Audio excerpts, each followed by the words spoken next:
والسلام على أما بعد فأعوذ بالله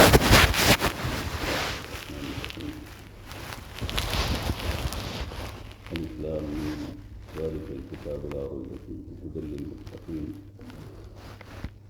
الذين يؤمنون بالغيب ويقيمون الصلاة ومما رزقناهم ينفقون والذين يؤمنون بما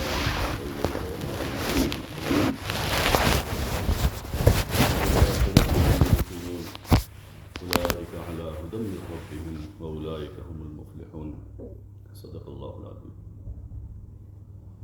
معزز علماء کرام اور طلباء اعزام، اللہ جل جلالہ وعمن والہ کا بے انتہا فضل ہے، اللہ ہی کی مہربانی ہے کہ اس نے ہمیں اپنے علم کی طرف متوجہ کیا اور زندگی کا یہ قیمتی سرمایہ اور قیمتی وقت جو ہمارا ہے اس کو علم کے سیکھنے سکھانے میں، پڑھنے پڑھانے میں لگانے کی توفیق عطا فرمائی۔ یہ محض اللہ ہی کا فضل ہے اور اسی کا احسان ہے کہ اس نے ہماری توجہ اس طرف کر دی۔ اور بھی بہت سارے مواقع تھے آپ حضرات کے پاس اور بہت کچھ کر سکتے تھے، لیکن ایک انتخاب کیا کہ ہم دین کا علم حاصل کریں۔ بہت بڑی سعادت ہے جو علم اللہ پاک نے انبیاء علیہم السلام کو عطا فرمایا اور پھر ہر زمانے میں اپنے برگزیدہ بندوں کو دیا، اس لیے کہ بڑا سرمایہ ہے، بڑی نعمت ہے۔ بڑی جگہ پر بڑے قابل لوگوں کو بٹھایا جاتا ہے۔ بڑا علم ہے تو اللہ پاک انتخاب کرتا ہے اپنے بندوں میں سے، بندیوں میں سے، اور ان کے لیے وہ مواقع فراہم کر دیتا ہے، توفیق دے دیتا ہے، راہیں کھول دیتا ہے، آسانیاں پیدا کر دیتا ہے اور عطا فرما دیتا ہے۔ اس کی طرف سے توفیق مل جانے کے بعد بندوں کے ذمہ ہوتا ہے کہ شکر گزار رہیں، قدردان بنیں۔ اب ہماری یہ ذمہ داری ہے کہ ہم شکر گزار بنیں اس پر، اس کو اس کے پورے حق کے ساتھ لیں۔ تو یہ علم نافع ہے اور سب سے پہلے حاصل کرنے والے کے حق میں، جس نے اس کو لیا ہے اس کے حق کے ساتھ لیا تو اس کے لیے علم نافع بن جاتا ہے، عمل کی توفیق ہو جاتی ہے، جو سب سے بڑی چیز ہے۔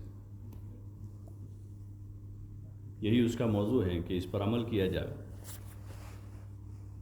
اسی لیے دیا جاتا ہے، آسمان سے اسی لیے اتارا گیا ہے کہ اس پر یقین کیا جائے، اس پر عمل کیا جائے۔ ذالک الکتاب لا ریب فیہ ھدی للمتقین الذین یؤمنون بالغیب ویقیمون الصلاۃ ومما رزقناہم ينفقون۔ یقین اور عمل کی ہی باتیں ہیں۔ یؤمنون بالغیب ویقیمون الصلاۃ ومما رزقناہم ينفقون، اس پر یقین کرنا اور اس پر عمل کے اعتبار سے جانی، مالی، جس لائن کی جو عبادتیں ہیں، جس کو اللہ پاک نے کلام پاک میں بیان فرمایا، حضور علیہ السلام نے اس کی تشریح فرمائی احادیث میں اور اپنے عمل سے،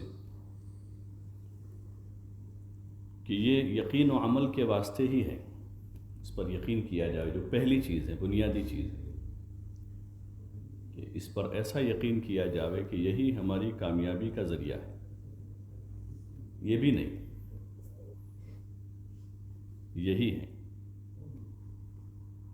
اس کے ساتھ اگر دنیا کے اور اسباب وسائل ہوں گے تو مفید اور کارآمد بنیں گے، اس لیے کہ اس علم میں دنیا کے وسائل سے فائدہ اٹھانے کا طریقہ سمجھایا گیا ہے، اور جن شعبوں میں علم داخل ہوگا وہ شعبے ہرے بھرے ہو جائیں گے، جن شعبوں میں بھی داخل ہو۔ اگر سیاست اس علم کے مطابق ہوئی تو دنیا کے مسئلے حل ہو جائیں گے، اگر معاشرت اس علم کے مطابق ہیں تو معاشرتی لائن کے جتنے مسائل ہیں وہ حل ہو جائیں گے۔ اگر بازار میں معاملات اور خرید و فروخت اس علم کے مطابق ہو رہا ہے تو پھر بازار کے مسئلے حل ہو جائیں گے. اور اگر یہ علم کسی بھی شعبے سے نکلا، چاہے وہ کتنا بھی ہرا بھرا ہو، لیکن اس شعبے سے علم نکلا ہے تو اس شعبے کی روح نکل چکی ہے، وہ مردہ ہے. اور مردہ جو ہے اس میں بدبو ہی ہے. مردہ دھیرے دھیرے اس کی کچھ مدت ہوتی ہے، جیسے جسم میں سے جب روح نکلتی ہے تو چند گھنٹے لگتے ہیں اس میں بدبو آنے کے لیے. ایسے ان شعبوں کی بھی مدت ہوتی ہے. ظاہری طور پر تو دکھتے ہیں بہت ہرے بھرے نظر آ رہے ہیں، لیکن علم الہی کی روشنی میں نہیں ہے. حضور پاک صلی اللہ علیہ وسلم کے مبارک طریقے پر نہیں ہے تو پھر اس سے اب خیر کی امید نہیں کی جا سکتی، چاہے اس کو چلانے والا مسلمان ہی کیوں نہ ہو. اس شعبے میں کام کرنے والا چاہے مسلمان ہی کیوں نہ ہو، اور اس کا نام چاہے کتنا ہی خوبصورت اسلامی عربی نام ہی کیوں نہ ہو، لیکن اس میں علم الہی نہیں ہے، حضور علیہ السلام والا مبارک طریقہ نہیں ہے، تو پھر وہ شعبے مردہ ہے. ان شعبوں سے اب انسانوں کو بجائے فائدے کے نقصان ہوگا، وہاں سے فائدہ حاصل نہیں ہوگا. حضرات صحابہ اکرام رضوان اللہ تعالی علیہم اجمعین نے حضور پاک صلی اللہ علیہ وسلم سے اس علم کو پورے یقین کے ساتھ لیا، پورے یقین کے ساتھ، اور جو کچھ لیا اس پر عمل کرتے ہوئے اپنی زندگی گزاری، اور اس عمل میں ہی اپنی کامیابی سمجھی کہ اسی میں ہماری کامیابی. یہی زندگی کا وظیفہ ہے، یہی زندگی کی سب سے بڑی ذمہ داری ہے کہ اللہ کی طرف سے جو اتارے ہوا علم ہیں اور اس علم میں جو اللہ پاک نے اپنے بندوں سے مطالبے کیے ہیں ان مطالبوں کو پورا کیا جائے. یہی کام ہے، یہی ورک ہے. اس وقت ان مطالبوں کو بھلا دیا گیا ہے اپنے ان کاموں کی وجہ سے جس کو لوگ کام سمجھتے ہیں. عبادت چھوڑنے والا طبقہ ہے کہ ہم بیزی ہیں اپنے کام میں. معاملات اور معاشرت کا جو دین ہے اس کو ترک کرنے والا مجمع جو وہی کہہ رہا ہے کہ ہمارے پاس اور طریقے ہیں، اس پر ہم اس کو کر رہے ہیں. تو جس کے لیے اس کو اتارا گیا تھا وہ چھوٹا ہوا ہے، تو اس کے ساری دنیا میں جو مسائل ہیں وہ اس کے کہ جس علم کے مطابق زندگی گزارنے کو کہا گیا ہے وہ علم زندگیوں میں سے نکلا ہوا ہے. اس لیے باوجود وسائل بڑھنے کے پرابلم حل نہیں ہو رہے، مسائل حل نہیں ہو رہے، وسائل بڑھتے جا رہے ہیں، اور انسان مادے پر چیزوں پر محنت کرتے کرتے اس کو خوب ترقی دے چکا ہے، اور اس کا معیار بہت اونچا ہو گیا، قیمتیں بہت اوپر چلی گئی وسائل کی اور چیزوں کی. لیکن انسان جو سب سے قیمتی چیز ہے، اشرف المخلوقات جسے کہیں، اس کی زندگی میں وہ دین اور وہ علم نہیں ہے، اس کی وجہ سے اس کا معیار نیچے آ گیا. چیزوں کی قیمتیں بہت زیادہ ہو گئی اور انسان کی قیمت کم ہو گئی. اس کی وجہ یہی ہے کہ جس علم کے مطابق اس انسان کو زندگی گزارنے کا حکم دیا گیا ہے وہ علم زندگیوں سے نکلا ہوا ہے. اللہ نے کرم کیا ہمارے اوپر کہ مدرسے کے اس پاکیزہ اور نورانی ماحول میں پہنچایا ہے کہ جہاں تعلیم ہے، تربیت ہے، علم ہے، عمل ہے، یہ اللہ ہی کا فضل ہے، اسی نے پہنچایا ہے. تو شکر گزاری کا تقاضا یہی ہے کہ اس میں اس کے حق کے ساتھ لگا جائے اور اس کو اس کے حق کے ساتھ لیا جائے. علم کے جو آداب ہیں ان آداب کے ساتھ اس کو حاصل کیا جائے. کتاب کا ادب ہے، اساتذہ کا ادب ہے، اس جگہ کا ادب ہے جہاں یہ پڑھایا جاتا ہے. اس کی وجہ سے ہر چیز جو ہے اس کی عزت اور احترام بڑھ جاتا ہے. جس سینے میں جاتا ہے اس سینے کی عزت بڑھ جاتی ہے، جس جگہ پر ہیں تو اس جگہ کی عظمت بڑھ جاتی ہے. ایک نسبت کی وجہ سے چیزوں کی قیمتیں بڑھ جاتی ہیں. بعض چیزیں نیلام ہوتی ہے نا کروڑوں میں، حالانکہ وہ کوئی کپڑا ہے، کسی کا پائجامہ ہے، کسی کا وہ کرتا ہے، جو فلاں بہت بڑے آدمی تھے ان کا ہے یہ، کسی کا کوئی ہتھیار ہے، وہ عام مارکیٹ میں قیمت اس کی ہے چند ہزار روپے کی، لیکن کسی بڑے آدمی کا ہے تو اس کی کروڑوں میں قیمت لگتی ہے. تو وہ نسبت ہو گئی ان کے ساتھ، حالانکہ پرانی چیز ہے، وہ تو اس سے بہتر نئی مارکیٹ میں ہے، اس سے اچھی ہے، لیکن نسبت ہے وہ. ایسے اس علم کی نسبت اللہ کے ساتھ صفت الہی ہے، اور اس علم کی نسبت رسول اللہ کے ساتھ صلی اللہ علیہ وسلم، کہ حضور پاک صلی اللہ علیہ وسلم سب سے پہلے جنہوں نے اس علم کو اٹھایا اور پھر آپ صلی اللہ علیہ وسلم نے امت کو دیا، تو نسبت بڑی ہے. تو نسبت کے اعتبار سے اس کی قدر، عظمت، عزت، ادب، اور اس سے اور زیادہ اللہ کی طرف سے توفیق مل جاتی. مشہور مقولہ ہے اردو میں، با ادب با نصیب، اور وہ سارا ادب یہیں پر ہے، اسی علم میں ہے. باقی اور جو فنون پڑھائے جاتے ہیں اس میں ادب کے لائن کے مذاکرات اور اس لائن کا علم کم ہوتا ہے، بلکہ بے ادبی اب تہذیب بن چکی ہے. بے ادبی جو ہے اب ثقافت ہے، کہ جہاں آدمی آزاد ہو اپنے ٹیچر سے، لیکچرر کے سامنے کھل کر سوال کے نام پر کچھ بھی پوچھ لو، ان کو کچھ بھی کہہ دے، کچھ بھی بول دے، تنقید کے نام پر کسی بھی طرح کی تنقید کر لے. ایک حق بتایا کہ حق ہے ہمارا آزادی. تو وہ سارا جو ادب، احترام، عزت، اکرام، وہ یہاں پڑھایا جاتا ہے، ابتدائی وہیں سے ہوتی ہے. تو اس کی رعایت کے ساتھ جتنا اس کو لیا جائے گا اتنا یہ علم ہمارے حق میں نافع بنے گا. اور علم نافع کا سوال کیا گیا ہے کہ اللہ ہم کو نفع والا علم دے دے، مطلق علم نہیں، نفع والا علم جو ہم کو نفع پہنچائے. آدمی کما رہا ہے تو سب سے پہلے اس کمائی کا فائدہ آدمی کو خود کو ہو، کہ اس کمائی کے ذریعے سے غذا حاصل کرے، اور اس کمائی کے ذریعے سے صحت کے اسباب حاصل کرے، اس کمائی کے ذریعے سے راحت کے اسباب حاصل کرے. تو یہ کمائی کمانے والے کے حق میں نفع بخش ہے، اور پھر اسی کمائی میں سے وہ اپنے اہل و عیال اور دیگر رشتہ دار اور دیگر لوگوں کی خدمت کرے، یہ اور زیادہ نفع کی چیز ہے.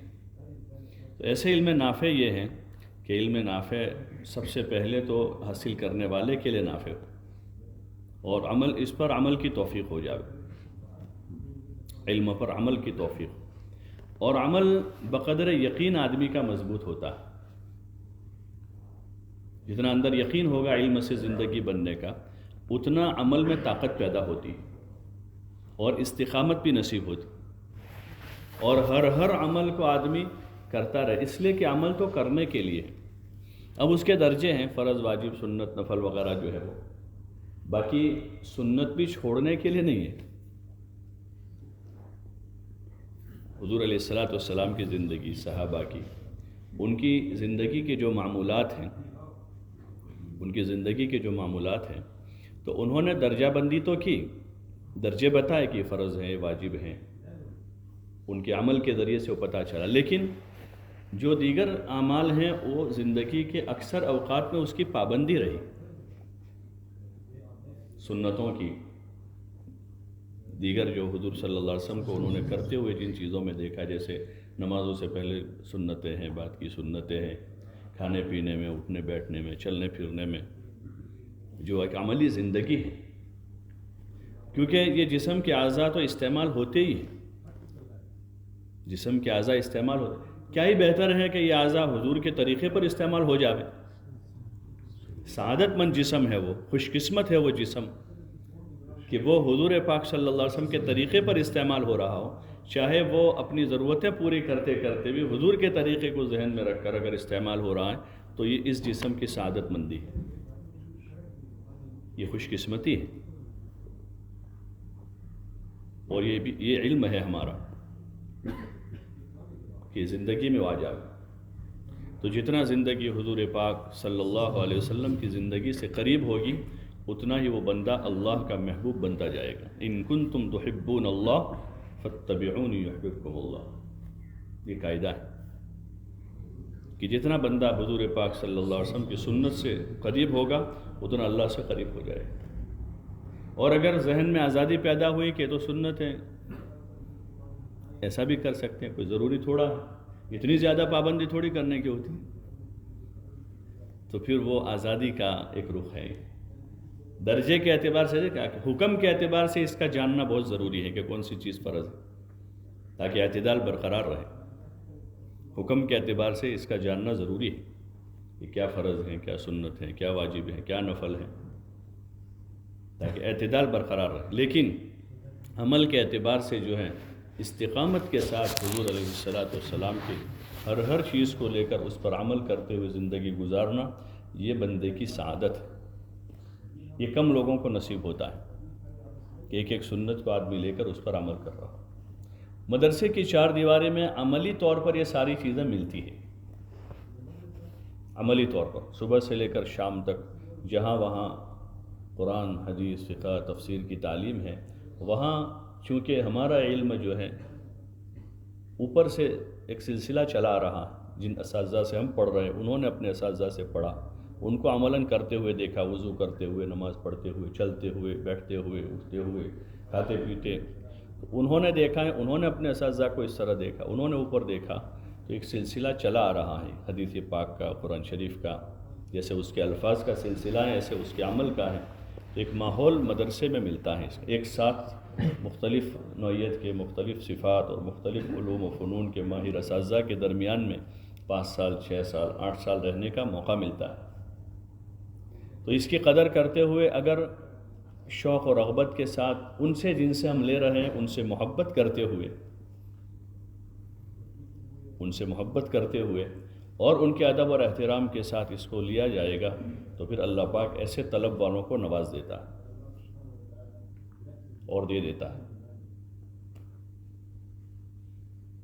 بس شرط یہ ہے کہ اس میں سچی طلب ہو. تو چاہے کم ذہن ہوگا، کند ذہنی ہوگی، وہ مانے نہیں ہوگی، اس اللہ پاک نواز دے گا کہ اندر سچی طلب ہے اور ادب ہے، احترام ہے علم کا، اہل علم کا، تو اللہ پاک نوازے گا اس. اور آگے نیت اس پر عمل کی بھی ہے تو اس کی بھی توفیق دے دے گا. یہی رہتے ہوئے ان چیزوں پر عمل کی توفیق ہو جائے. اور اس سے بہتر اور اتنی بہتر فرصت کہاں مل سکتی ہے کہ جہاں دوسرا کوئی کام نہیں ہمارے ذمے، نہ کمائی کرنا ہے، نہ اپنی ضرورتوں میں مشغول ہونا ہے. اپنی ضروریات سے متعلق بہت سارے اسٹوڈنٹس ہوتے ہیں، ان کو ہفتے بھر پڑھنا ہے تو ہفتے میں 3 دن کام کرتے، 3 دن پڑھائی کرتے ہیں، یا 2 مہینے 3 مہینے کام کر لیتے ہیں، پھر 2-4 مہینے پڑھائی کر لیتے ہیں. یہاں اللہ پاک نے ایسا موقع عطا فرمایا کہ بالکل فارغ رکھا ہے، تو پھر اور زیادہ اس فرصت کو غنیمت سمجھ کر کوشش کر لینی چاہیے کہ جتنا پڑھ رہے ہیں اس پر عمل کر لیں. اور یہی طریقہ رہا حضرات صحابہ اکرام کا، صحابہ کے بعد تابعین کا، تبع تابعین کا. اس لیے وہ جو ادوار ہیں جس میں علم دیا گیا تو اس میں روزانہ کے 3 گھنٹے 4 گھنٹے کے اسباق نہیں تھے. 24 گھنٹے کے اکثر اوقات استاد شاگرد استادوں کے ساتھ ہوتے تھے. اور 5-6 سال کا کورس نہیں تھا. کسی کے بارے میں آتا کہ 12 سال اپنے استاد کے ساتھ رہے، کسی کے بارے میں آتا کہ 18 سال اپنے استاد کے ساتھ رہے. امام اعظم رحمۃ اللہ علیہ اپنے استاد کے ساتھ 18 سال رہے، 18 سال تک رہے. تقریباً 10 سال ہوئے اور ان کے ذہن میں آیا کہ اب میں اپنا حلقہ الگ لگاؤں، کیونکہ فقہ کی اچھی، امام صاحب نے تو بڑی عمر میں پڑھا. پہلے تو فلسفہ کے امام تھے، پھر متوجہ ہوئے علم فقہ کی طرف اور اپنے استاد کے ساتھ رہے تقریباً 10 سال. 10 سال کے بعد ذہن میں آیا کہ اب میں اپنا حلقہ الگ لگاؤں، اور اسی نیت سے ایک دن چلے مسجد کی طرف. لیکن مسجد میں داخل ہونے کے بعد خیال آیا کہ نہیں، ایسا نہیں کرنا ہے، بلکہ استاد کی مجلس میں ہی بیٹھ گئے. حماد ابن ابی سلیمان رحمۃ اللہ علیہ. تو اس دن سبق جب ختم ہوا تو حماد ابن ابی سلیمان رحمۃ اللہ علیہ نے اعلان کیا کہ میرے کسی قریبی رشتہ دار کا انتقال ہو گیا کسی جگہ، تو مجھے وہاں کا سفر کرنا ہے، اور میری جگہ جب تک میں سفر میں رہوں گا وہاں تک نعمان ابن ثابت بیٹھیں گے یہاں. امام صاحب کو خیال آیا تھا ایسا الگ حلقہ لگانے کا، لیکن انہوں نے کہا نہیں، ایسا کرنا مناسب نہیں ہے، اسی حلقے میں بیٹھ گئے۔ لیکن اللہ کی مرضی کہ استاد کو سفر کرنا تھا تو ان کی جگہ بٹھا دیا۔ تقریباً 2 مہینے تک امام صاحب نے پڑھایا، اور پھر اس درمیان میں مسائل بھی آتے رہے، اس کا حل بتاتے رہے لوگوں کو۔ جتنے مسائل آئے سب جمع کر لیے امام صاحب، تاکہ جب استاد آئیں گے تو رجوع کریں گے، ان سے بتائیں گے یہ صحیح ہے غلط ہے۔ جب وہ واپس آئے تو وہ سارے مسائل ان کو دکھائے، تو اس میں سے 2/3 مسائل پر سوات کیا کہ ٹھیک ہے، اور 1/3 میں رہبری کی کہ اس طرح نہیں، اس طرح ہونا چاہیے، اس طرح نہیں، اس طرح ہونا چاہیے۔ تو اس دن امام صاحب کہہ رہے میں نے طے کر لیا کہ جب تک ہمارے استاد حیات ہیں وہاں تک میں اپنا حلقہ نہیں لگاؤں گا۔ پھر دوسرے 8 سال وہ زندہ رہے تقریباً، اور ان کے ساتھ رہے۔ جب ان کی وفات ہوئی تو ان کے شاگردوں نے مل کر امام صاحب سے درخواست کی کہ آپ ان کی مسند پر بیٹھیے، تو انہوں نے معذرت کی کہ بھائی میں اس کا اہل نہیں ہوں، آپ کسی اور کو بٹھا دیں۔ تو بہت مصر رہے۔ پھر امام صاحب نے شرط لگائی کہ آپ ایک ذمہ داری لو تو میں یہ ذمہ داری لوں۔ تو کیا ذمہ داری ہے؟ کہا کہ تم میری نگرانی کرو گے کہ میں قرآن و سنت پر باقی ہوں یا نہیں ہوں، اس کی نگرانی کی اگر تم ذمہ داری لو تو میں اس مسند پر بیٹھتا ہوں۔ تو پھر ان میں سے کچھ لوگوں نے اس کی ذمہ داری لی کہ ہم آپ کی نگرانی کریں گے، اگر آپ غلط جائیں گے تو ہم آپ کو ٹوکیں گے۔ تو وہ ذمہ داری لینے کے بعد امام صاحب بیٹھے، اور امام صاحب فرماتے ہیں کہ جنہوں نے مجھ سے اس ذمہ داری کا وعدہ کیا تھا انہوں نے وعدہ وفا کیا، یعنی مجھے میری کوئی 19-20 کوئی بات ہوتی تو اس پر وہ مجھے کہتے رہے۔ تو وہ 18 سال رہے امام صاحب ان کے ساتھ، 18 سال تک۔ ایسے دیگر محدثین فقہا کے تذکرے پڑھتے تو اس میں یہی ملتا ہے۔ تو پھر وہ بڑے بڑے لوگ بن گئے، اللہ پاک نے یہ موقع دیا ہے۔ تو اس لیے کوشش کرنی چاہیے جو پڑھ رہے ہیں اس پر ہماری عملی زندگی بھی بنتی جائے، اس پر یقین بھی بڑھتا جائے، اللہ کا تعلق بڑھتا جائے، حضور علیہ السلام سے محبت، آپ کے طریقوں کی عظمت، اور آپ کے طریقوں پر، آپ کے طریقوں کے اتباع کا جذبہ بڑھتا جائے۔ جو کچھ اور دیگر ہیں آپ کے سوا، آپ کے طریقوں کے سوا، وہ کم درجے کا ہلکا معلوم۔ آدمی کی پسند کی کوئی چیز ہوتی ہے اور دوسری 5-7 آئٹم پڑی ہے وہاں، تو آدمی کی نظر وہیں جاتی ہے جو اپنی پسند کی ہے، باقی چیزوں کی طرف آدمی توجہ بھی نہیں کرتا، چاہے وہ کتنی اعلیٰ ہو لیکن اپنی پسند کی نہیں ہو۔ ایسے دنیا میں جو کچھ ہو رہا ہے حضور کے طریقے کے خلاف ہیں تو ہماری پسند نہیں ہے، ہماری پسند یہی ہے، اس کی مشق کا یہ موقع ہے۔ تو اس لیے اس پر محنت کرتے ہوئے، اس کو اپنے اندر لاتے ہوئے، پھر اس علم کی جو ذمہ داری ہے کہ علم امانت ہے پوری انسانیت کی، صحابہ نے اس کو پوری انسانیت کی امانت سمجھا، تو پھر وہ اس کے لیے چلے وہاں سے، مدینے سے، اور دنیا میں گئے اس ذمہ داری کو اٹھا کر، اور جہاں گئے وہاں انہوں نے دیا ہی، اپنے اس علم کا اثر بھی لے کر گئے اور اس کا عمل بھی لے کر گئے۔ تو جہاں گئے وہاں والوں کو متاثر کیا، اس لیے کہ آدمی اسی چیز سے کسی کو متاثر کر سکتا ہے جس سے خود بھی متاثر ہو، خود اپنے دین سے، اپنے طریقۂ حیات سے، حضور صلی اللہ علیہ وسلم کی مبارک شریعت سے وہ ایسے متاثر تھے کہ دنیا میں جہاں گئے وہاں ان کو دیا۔ افریقہ گئے، یورپ تک پہنچے، ہندوستان کے حدود تک گئے، پورے حجاز میں، شام کے علاقوں میں، سب جگہ گئے، روم تک گئے، تو سب جگہ انہوں نے دیا، اور بہت تھوڑے عرصے میں پہنچا دیا، بہت لمبا زمانہ نہیں ہوا، بہت تھوڑے عرصے میں۔ حضرت عمر رضی اللہ عنہ کی خلافت کا جو دور ہے، کتنے سال گزرے ابھی تک، کوئی لمبا زمانہ نہیں گزرا ہے، لیکن اس عرصے میں صحابہ کے قافلے جو ہیں وہ دنیا فتح کر چکے تھے۔ وہ زمین کے خاطر نہیں نکلے تھے، اپنا رقبہ بڑھانے کے لیے نہیں نکلے تھے، ان کا ہدف جو تھا، ان کا جو مقصد تھا اندر سے بنیادی، وہ یہی تھا کہ جو دین اور جو علم ہم کو ملا ہے وہ انسانیت کو مل جائے، پوری انسانیت کے ساتھ بھلائی اور خیرخواہی یہی ہے صحیح معنوں کہ پوری انسانیت کو ملے۔ تو اس کے لیے وہ نکلے، اپنا مقصد اور ہدف تو وہی تھا، اس کے ساتھ رقبہ بھی بڑھتا گیا، اس کے ساتھ رقبہ بھی بڑھ، اسی لیے انہوں نے جہاں کے لوگوں نے اسلام قبول کر لیا، جن لوگوں نے اسلام قبول کر لیا اور حضور علیہ السلام کے مبارک طریقے پر زندگی گزارنا طے کر لیا، تو وہاں انہوں نے ان سے کوئی مزاحمت نہیں کی، کیونکہ ان کا مقصد رقبہ بڑھانا نہیں تھا، ان کا مقصد یہ تھا کہ یہ ایک امانت ہمارے پاس ہے، وہ ساری انسانیت کو مل جائے اور دنیا کا نظام اس علم کے مطابق چلنے لگے۔ تو اس ہدف کو لے کر وہ چلے اور دنیا کے کونے کونے میں پہنچے، اور ایسے مؤثر ہوئے کہ وہاں ان ملکوں کی معاشرت اور زبانیں بدل گئی، جیسے افریقہ ہیں، مصر، سوڈان اور تشاد، ادھر مالی، موریٹانیہ، جتنے یہ ممالک ہیں جہاں کی زبان عربی ہیں، وہ ان کی پیچھے جائے تو ان کی اصل زبان نہیں ہے عربی، تو اصل یمن حجاز کی زبان ہے، جو یمن سے حجاز میں گئی اور پھر وہاں سے چلی، ان کی تو اپنی آج بھی ان کی لوکل زبانیں ہیں، لیکن ان جگہوں پر جو عربی، وہ صحابہ کا اثر ہے کہ ان کا سب کچھ بدل گیا، یہاں تک کہ ان کی زبانیں بدل گئی، مؤثر ہوئے زمانے پر۔ وہی چیز اس علم کے ذریعے سے ہمارے جو مدارس کا قیام ہے وہ یہی ہے، اور اللہ کا فضل ہے کہ ہمارے بزرگوں نے اس طرح بنیادیں ڈالی جیسے حضور علیہ السلام اور صحابہ نے ڈالی، تو وہ زمانے پر مؤثر ہوئے، اور دیکھو دنیا بھر میں دین کے علم کے پڑھنے پڑھانے کے ایسے ادارے قائم ہو۔ ہمارے ذمہ ہے کہ اب ہم اس ذمہ داری کا بوجھ اٹھا گئے۔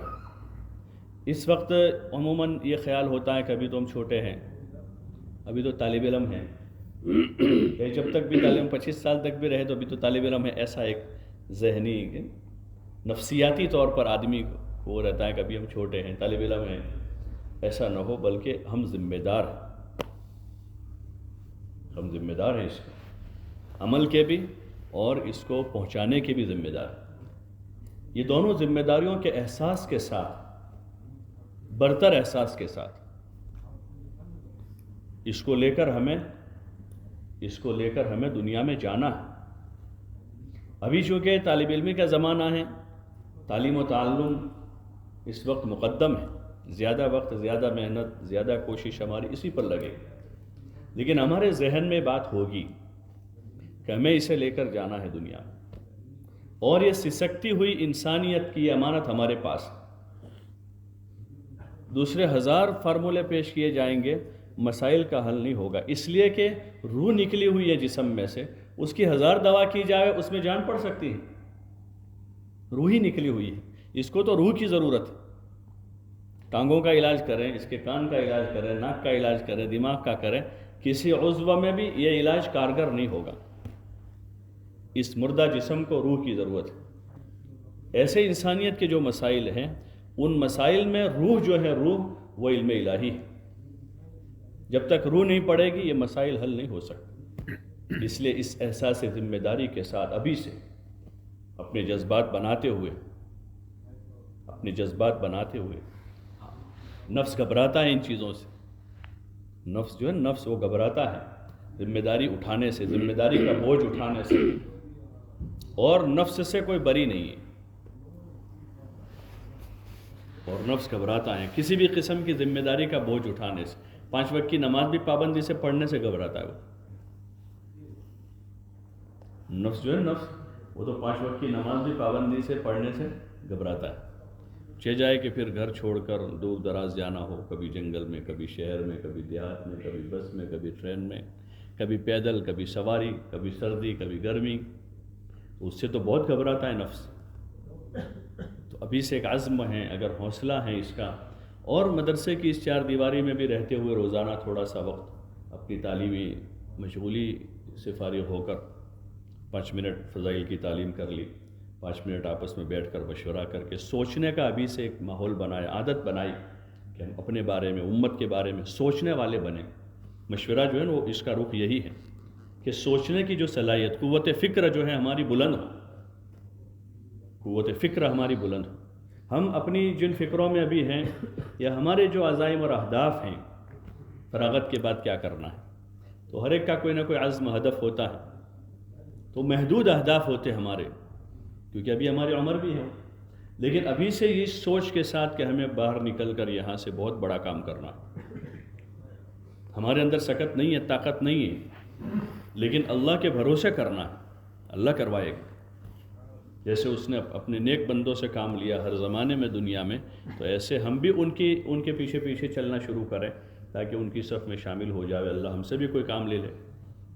تو اس فکر کے ساتھ روزانہ کہ اپنی چار دیواری میں رہتے ہوئے اپنی فکر کی قوت کو بلند کرتے ہوئے، عزائم اور ارادوں اور حوصلوں کو بڑھاتے ہوئے، اس سوچ اور فکر کے ساتھ 5 منٹ آپس میں بیٹھے، اور چونکہ ابھی ہمارے پاس میدان محنت ہمارا یہی اندر کا ماحول ہے، اس ماحول میں آپس میں ایک دوسروں سے ملیں، بہت ساری باتیں ہم کرتے ہیں، آپس میں ملتے جلتے بہت ساری فکریں منتقل کرتے ہیں ایک دوسروں کو، اور آدمی کا جو ذوق ہوتا ہے اس ذوق پر آدمی بہت زیادہ بات کرتا ہے۔ کسی کا کھیل کود کا ذوق ہے، کسی کا لطیفے سننے سنانے کا ذوق ہے، کسی کا اور کوئی ذوق ہے، کسی کا استعمال کی چیزوں میں حسن پیدا کرنے کا ذوق ہے۔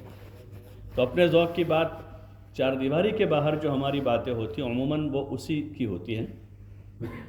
مدرسے کی چار دیواری، درسگاہ میں تو فقہ، حدیث، تفسیر اور صرف، نحو، ادب، بلاغت، اس کا درس ہو رہا ہے، مذاکرہ ہو رہا ہے، تکرار ہو رہی، مطالعہ ہو رہا ہے، لیکن کمرے میں اور گراؤنڈ میں، ہال میں جہاں ہم ہوتے ہیں وہاں آپسی جو ہماری باتیں عموماً ہوتی ہیں وہ اپنے اپنے ذوق کے اعتبار سے ایک تو ضرورت کی باتیں وہ تو ضروری ہیں، لیکن جو دیگر وقت گزرتا ہے، کبھی آدھا گھنٹہ کبھی گھنٹہ، وہ ذوق ہمارا یہ رہے کہ اس درمیان میں ہم ایمان، اعمال، اخلاق، آخرت، تعلق مع اللہ، اتباع سنت اور امت کی فکر، اس لائن کی باتیں ہمارے آپس کے مذاکروں میں رہیں۔ اس لیے مدرسوں میں الحمدللہ طلباء جو ہیں آپس میں روزانہ تھوڑی دیر تعلیم کر کے، کچھ تھوڑا مشورہ کر کے پھر نظام بناتے ہیں کہ دو طالب علم مل کر کسی ایک طالب علم سے ملاقات کر کے 10 منٹ، اس لیے نہیں کہ وہ جانتا نہیں اس کو ہمیں کچھ بتانا ہے، کیونکہ یہاں تو سبھی پڑھ رہے ہیں، مذاکرے کے طور پر ایمان کی بات ہو رہی ہے، علم کے فائدے بولے جا رہے ہیں، اخلاقیات پر بات ہو رہی ہے، اخلاص کی بات ہو رہی ہے، خدمت کی بات ہو رہی ہے، ایک دوسروں سے خدمت کا فائدہ کیا ہے، ہمدردی کا فائدہ کیا ہے، اللہ پر توکل اور اعتماد اور اس کے فضائل کیا ہے، نماز اور اعمال کے ذریعے سے زندگی میں کیا فائدے ہیں، اس لائن کی مذاکرے کرنے کی ابھی سے عادت بنے۔ تھوڑا سا مشکل کام ہوتا ہے کہ دو طالب علم مل کر کسی ایک سے اس طرح کی بات کرے، ماحول نہیں ہے اس کا، لیکن الحمدللہ طلباء اس طرح سے آپس میں مذاکرہ کرتے ہیں اور پھر ایک دوسروں کو تیار کرتے ہیں تعلیم میں بیٹھنے کے لیے، ملاقات کرنے کے لیے، گشت کرنے کے لیے۔ اور دوران تعلیم چھٹی کے جو دن ہوتے ہیں، جمعہ کو عامتاً چھٹی ہوتی ہیں، تو جمعرات کی شام سے جمعہ کی شام تک 24 گھنٹہ 10-12 طلباء کی جماعتیں بن کر قرب و جوار کے دیہات یا شہروں کے ایسے علاقے کہ جہاں پر قسم پرس ہیں مسلمان، زیادہ دینی فضا نہیں ہے، دینی ماحول نہیں ہے، ایسے جگہوں پر جماعت لے کر جا کر ان پر محنت کی ابھی سے ایک مشق ہوتی ہے، دھیرے دھیرے عادت بنتی ہے، عوامی ربط بنتا ہے، خالص اللہ کے لیے، اپنی کسی غرض کے لیے نہیں، نہ گھومنے پھرنے کے لیے اور نہ اپنی کوئی ذاتی غرض کے لیے، صرف اللہ کے لیے ہم مسلمانوں کے پاس جا کر ان سے ملاقات کریں۔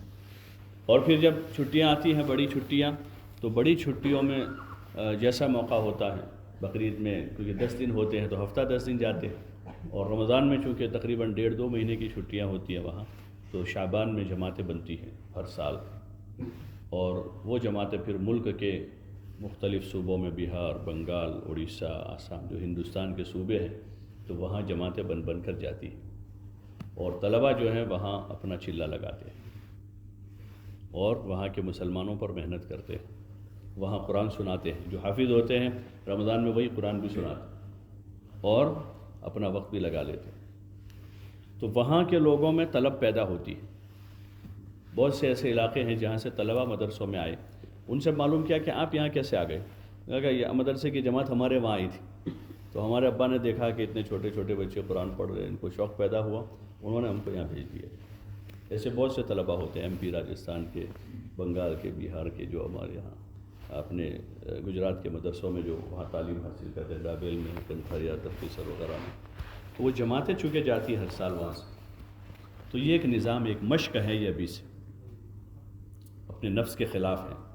جی چاہتا ہے چھٹیوں میں گھر جاویں، 2 مہینے آرام کریں، رشتہ داروں میں جاویں، ٹہلیں، گھومیں پھریں، لیکن وہی وقت جو ہے ہمارا راہ خدا میں لگا کر اس میں عملاً ہمیں اپنی عملی زندگی بھی بنانی ہے اور لوگوں کے پاس جا کر دین کی امانت جو ہمارے پاس ہے ان تک پہنچانی. یہ مشق کرتے کرتے کرتے جو تعلیمی سال ہیں پورے کر کے پھر دورے سے، افتاء سے، تخصص سے جہاں سے بھی فارغ ہو رہے ہیں، فراغت کے بعد پھر 1 سال اسی طرح مختلف علاقوں میں جا کر اور پھر دنیا کے مختلف ملکوں میں، اس لیے کہ حضور علیہ الصلاۃ والسلام عالمی نبی ہیں اور قیامت تک آپ کو رحمت للعالمین بنا کر بھیجا ہے. تو پھر اس ذمہ داری کو اور مزید آگے بڑھاتے ہوئے اس کو اچھی طرح سے سیکھنا سمجھنا ہے، اچھی مشق کرنی اس تاکہ ہر حال میں کام کرنا آسان ہو جائے. گرمی ہو، سردی ہو، بارش ہو، دیہات ہو، شہر ہو، ہر جگہ جانا، کیونکہ لوگ تو سب جگہ بستے ہیں، لوگ سب جگہ بستے ہیں اور بڑی آبادیاں جو ہیں وہ ان مجاہدے والوں علاقوں میں ہیں.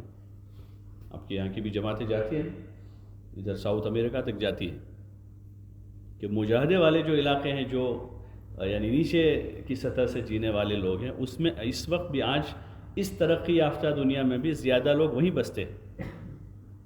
اگر ہم نے مشق کی ہے تو کہیں بھی چلے جائیں گے. چلنے کی مشق کی ہے تو چلنے والا آدمی وہاں پہنچے گا جہاں موٹر سائیکل بھی نہیں جاتی، جہاں کار نہیں جاتی، جہاں ہوائی جہاز نہیں جا رہا، وہاں چلنے والا آدمی پہنچ جائے گا.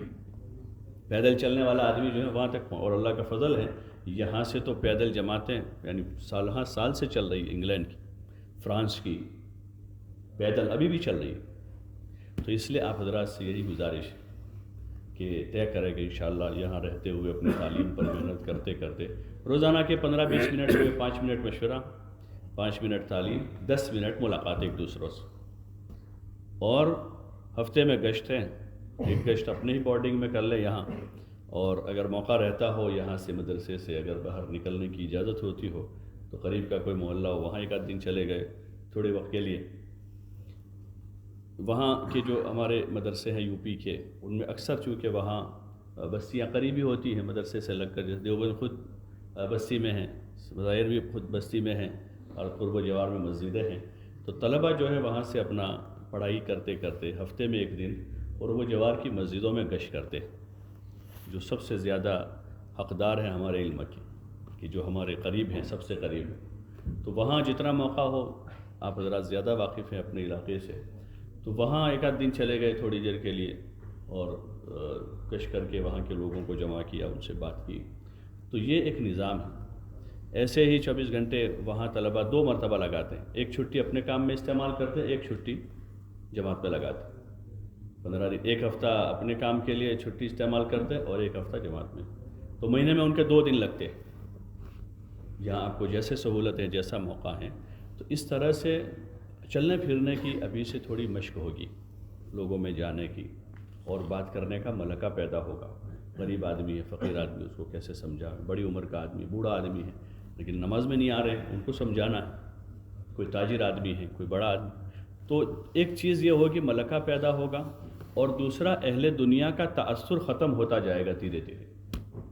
اہل دنیا کا جو تأثر ہے وہ دھیرے ختم ہو جائے گا، اور انشاءاللہ اللہ نے چاہا تو ایک ایسی اچھی دعوت دینے کی مشق ہوگی کہ پھر کسی علاقے میں کسی بھی جگہ بھیج دیا جاوے تو انشاءاللہ کام کرنے میں کوئی تکلف نہیں ہوگا. اس کے لیے آپ حضرات سے گزارش ہے کہ آپ حضرات بھی طے کریں کہ انشاءاللہ یہاں رہتے ہوئے بھی مدرسے کی 4 دیواری میں بھی ان اعمال کو قائم کریں گے، اور جو چھٹی کا موقع ملے گا اس میں انشاءاللہ باہر نکل کر بھی کام کریں گے انشاءاللہ. کون کون نیت کرتے ہیں؟ ماشاءاللہ سبھی طے کرتے ہیں. اللہ پاک سب کے لیے آسان فرماوے. اب آپ حضرات کچھ روزانہ کچھ اعمال کرتے ہیں مدرسے میں؟ تعلیم ملاقات وغیرہ کچھ ہوتا ہے؟ کیا کیا کرتے ہیں؟ کوئی بتا دیں نا جو کرتے جوڑتے ہو. کچھ ایام مسجد کی کتابیں ہوتی ہیں، ہاں، فضائل اعمال میں ہوتے ہیں، اور ہفتے میں 1 مرتبہ جمعے کے دن مسجد کی اصلاحی مجلس ہوتی ہے. اسی طرح روز کچھ نہ کچھ ہوتا ہے. ماشاءاللہ تقبل اللہ. بس تھوڑا گشت کا بھی نظام بنا، 1 آدھ دن جو ہے آپس میں آپ حضرات بعد میں بیٹھ کر سوچ لیں اس کو کہ کچھ اندر آپس میں مذاکرہ، طلبہ آپس میں ایک دوسروں سے بات کریں. ایمان، اعمال، اخلاق، آخرت جو اصل موضوع ہے ہمارے، اس کے آپس کے ہمارے مذاکرے بھی اس کے ہوں اور کچھ جماعت میں نکلنے کی بھی شکل بنے، اس کو بھی آپ ذرا سوچ لیں، ٹھیک ہے انشاءاللہ. اور چھٹیوں میں وقت لگانے کی نیت کر لیں کہ انشاءاللہ ضرور وقت لگائیں گے. لگاؤ گے؟ کون کون لگائیں گے؟ ماشاءاللہ، اللہ قبول فرما. اور جو حضرات اس سال فارغ ہو رہے ہیں چاہے دورے سے، افتاح سے، تخصص سے، وہ طے کر لیں کہ انشاءاللہ سال ضرور لگائیں گے.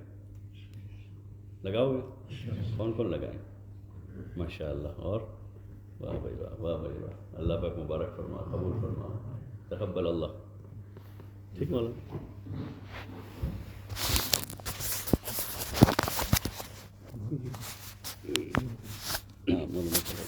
اللهم صل على سيدنا مولانا محمد وعلى آل سيدنا مولانا محمد كما صليت على إبراهيم وعلى آل إبراهيم إنك حميد مجيد. ربنا ظلمنا أنفسنا وإن لم تغفر لنا وترحمنا لنكونن من الخاسرين. رب اغفر لي ولوالدي ولجميع المؤمنين والمؤمنات والمسلمين والمسلمات الأحياء منهم والأموات ولإخواننا الذين سبقونا بالإيمان ولا تجعل في قلوبنا غلا للذين آمنوا ربنا إنك رؤوف رحيم. ربنا لا تزغ قلوبنا بعد إذ هديتنا وهب لنا من لدنك رحمة إنك أنت الوهاب. اللهم إنا نسألك علما نافعا وعملا صالحا ورزقا حلالا طيبا واسعا وشفاء من كل داء. اللهم إنا نسألك العفو والعافية والمعافاة الدائمة في الدين والدنيا والآخرة.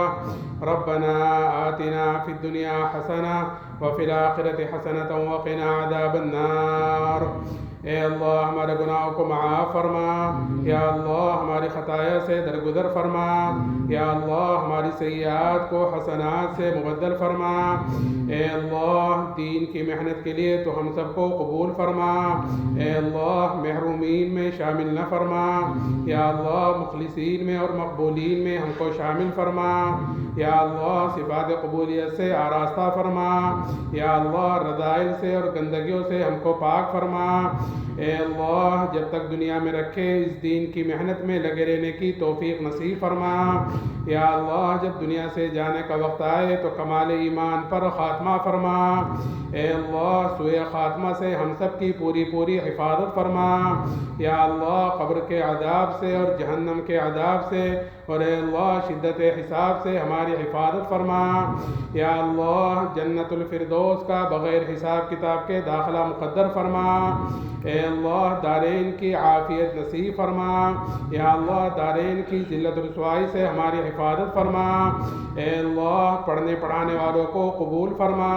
یا اللہ علم و عمل کی دولت سے مالا مال فرما. یا اللہ تقوی و طہارت نصیب فرما. یا اللہ یقین صادق ہم کو نصیب فرما. اے اللہ ایمان کامل ہم کو نصیب فرما. اے اللہ ہمارے اس مدرسے کی پوری پوری حفاظت فرما.